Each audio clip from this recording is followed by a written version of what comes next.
एक गांव में माँ और बेटे रहते थे। माँ का नाम पार्वती और बेटे का नाम शिवा था। शिवा जब छोटा था तो उसके पिता की मृत्यु हो गई थी।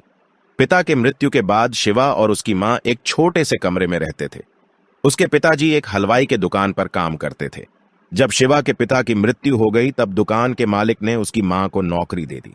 माँ की पगार से शिवा के पढ़ाई और घर के खर्चे अच्छे से चलता था। एक दिन शिवा सो रहा था और माँ स्कूल के लिए उठा रही थी।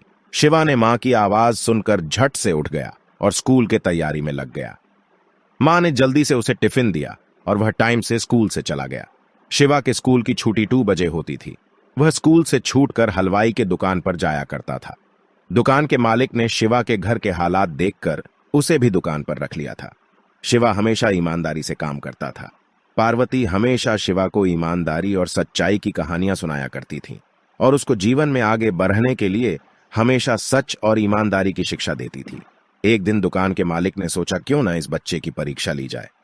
फिर उसने एक बैग में कुछ पैसे रख दिए और उस बैग को शिवा को देते हुए बोला, बेटा, इसमें बहुत सारे पैसे हैं और तुम इस बैग को संभाल के मेरे घर में पहुंचा देना। शिवा उस बैग को लेके जाने लगा तो रास्ते में उसने सोचा कि क्यों ना इसे खोल के देख लूं कि इसमें कितने पैसे हैं। पर फिर उसे अपनी मां की कही हुई बातें याद आ गई और वह बैग को बिना खोले हुए सही सलामत अपने मालिक के घर पहुंचा दिया।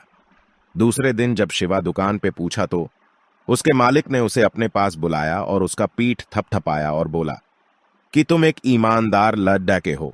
मालिक ने शिवा के काम से खुश हो के उसे दुकान की चाबी देकर बोला कि अब से मेरी दुकान तुम संभालोगे। सारांश, इस कहानी से हमें यह शिक्षा मिलती है कि हमें हमेशा अपने माँ पिता के कहने पे ध्यान देना चाहिए और अपना काम पूरी ईमानदारी के साथ करना चाहिए।